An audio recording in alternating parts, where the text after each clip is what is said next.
กับสบายดีทุกท่านเนาะวันนี้เข้ามาปรากฏโตวอยู่บ้านแสนเมืองแคมหวยอีกแล้วเนาะเพิ่นสิไปซักผ้าเนาะเพิ่นสิไปซักผ้าอยู่หวยขี่รถไถเพิ่นเลยสภาพบ้านเมืองแถวนี้ก็ค่อนข้างอยู่ใกล้จากตัวเมืองใหญ่หลายเติบเนาะบรรยากาศก็ดีอยู่แต่ว่าดีที่มีอยู่มีกินเนาะงั้นบ่อยเทียดโอ้บอกผ้าจีมองเต็มต้นเลยวะโอ้มาลากบ่มาลากเอาซะบ่ให้แหละสิขึ้นสูงปานตะกี้อยู่หลังคาเราเดี๋ยวนี้ขึ้นไปกับคุณเลยโอ้หลายเลยพี่แต่น้อยเป็นตะกินวะ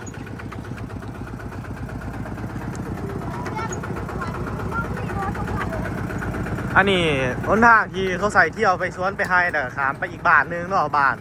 มันน้อยเสียงสุวัสดิ์บ่ฟังน่ะโอ้ผู้สาวไปใช้ได้หันโอ้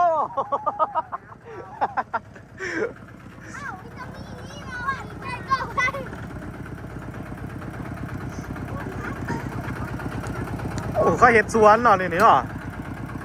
เขาเห็ดสวนอยู่ฟังน่ะโอ้ยเหม็นหมูไม่ใช่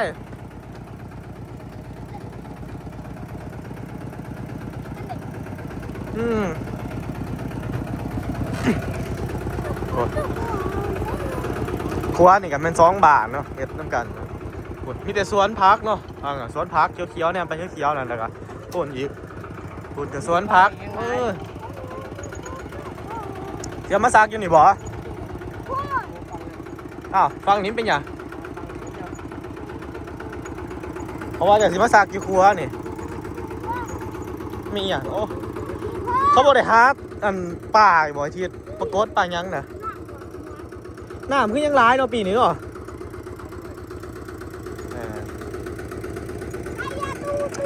นอนเข้าไปเที่ยวบางคนเขาเมื่อสวนนี่เขาก็ขี่ลงไปน้ำหนามนี่เนาะพูดแล้วพูดสวนมันสวนยังเนาะน้ำปีนี่ถือมายังได้อยู่เลยนี่โอ้กินกับตกบองโดดอีก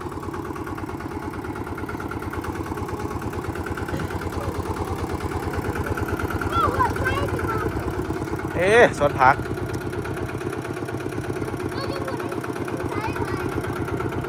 โอ้ป้าร้ายแถวนั้นอุ้ยป้าไม่อยู่ในน้ำมันลอยเมื่อกี้แดดดีปัญญังแต่ว่ากลางคืนก็เย็นๆเนาะมีหอยทรายหรอบ่มีหอยทรายหอยกี่โอ้ตายโอ้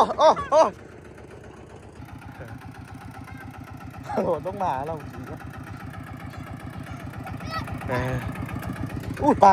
าร้ายเนี่ยป่ามันมากเด่นแดดเนาะพอปลาเก๋ามันสีเงียงขางเวลามันลอยน้ำมันสีเงียงขางเก็ตมันสีเดือดแมบเลยนี่แต่สวนพักเขา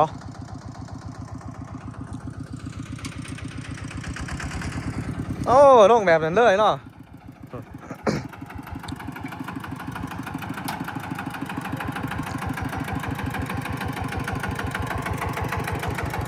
สีซักอยู่ทั้ง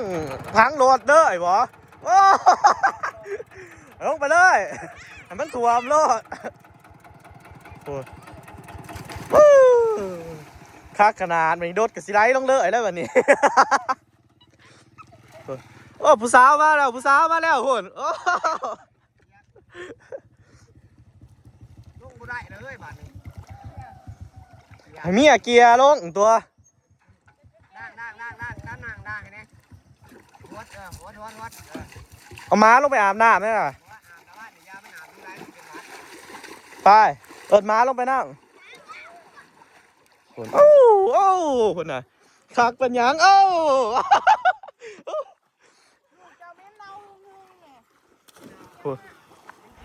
น่อยส้มเห็นบ่ยานหนาวแล้วมันเกิดอยู่กับหนามนะกระดาษในไผ่อย่าหาเม็ดรถนะกูรถมันสิไรนะเราบ่ได้คันเด็กแบบนี้โอ้ยอยากกูบ่ได้โหลดลงทั้งหลังพุ่นติโหลดลงทั้งท้ายโหลดพุ่น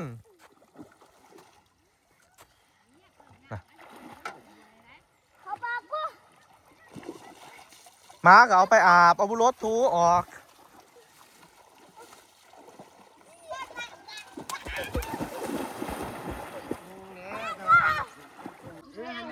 อาบน้ำให้ม้าเนาะซักม้าอยู่พุ่น ม้าเกิดมาเสียศาสตร์ดีๆหน่อยน้ำบ่เป็น เกิดมาเสียม้าคัก เอามันลงไปอีกเอามันลงไปเบิ่ง อ๋อจะแรกเขาเห็นมันลอยหนามมาเป็นมึงดึง เอาตัวดำนี่ลงไปน้ำนะเอิดมันตีอย่าไรมันตีเอิดเอ้าแมันขาพอได้เลยอยู่กลางน้ำนะ ไป ที่ เอาหรือว่าเงินโอ้ไปเอาหรอบ่แบนอ๋อใช่ใบสิขาย บ่ ขายบ่เป็นไม่ใช่สิขายบ่เป็นชุกกับเมื่อตีล่ะบ่นะชุกเด็กดีเมื่อบาทเนี่ยสอได้เว้ย สักผาเพิ่นทักผาเตรียมเมื่อปากซองแดนหนาวเพิ่งก็จะเมื่อมือแรกเนาะเพิ่นกระด้างโดดอยู่นี่ โอ้ยด่างเลยเถาแห้งแล้วโอ้ยสอได้เว้ยเมื่อบาท อันนี้สวนพักเขาเนาะมีเทิงผักกาดมักหน้ามักทั่วโอ้มักโม่ก็มีตัวน่ะก็งามนี่เนาะเขาปลูกนี่อันนั้นนาสิเป็นผักหอมปอบเนาะหรือว่าผักซี่น่ะหอมบัวผักบง เขาก็ล้อมไปแบบนี้เนาะเอาน้ำนี่ขึ้นไปฮดก็ล้อมเพื่อไปมันนั้นน้ำมันก็ลดลงมาแต่มันก็บ่แห้งเนาะคันบ่เดือน3เดือน4พุ่น แต่ก็บ่มีคนรักดอกเนาะเขาปลูกแบบนี้มีคนรักเนาะ พุ่นอยู่พุ่นก็สวนหนึงบักใหญ่อยู่นี่ก็แม่นเบิดนี่เดี๋ยวเฮาสิให้เบิ่ง มันคุณเนาะซักขาย ซูมให้เบิ่งเนาะ นี่จะบ่งานอยู่ข้างหลัง สวนพักเขาเพิ่นพากันกลับมาเนาะเขากลับมาก่อนเพิ่นนี่ก่อนแดดร้ายเนาะเครื่องมาตากที่บัดนี้สำหรับคลิปนี้เนาะฮะก็ขอจบคลิปไปเพียงเท่านี้เนาะไว้คลิปหน้ามื้อหน้าก็สิถ่ายให้เบิ่งอยู่เนาะแต่ว่าช่วงนี้เฮาบ่ค่อยสบายแนวกันเลยถ่ายเล็กๆน้อยๆให้เบิ่งเนาะสำหรับมื้อนี้ก็ขอกล่าวคำว่าสบายดีนะไปมื้อหน้าพอกันไหม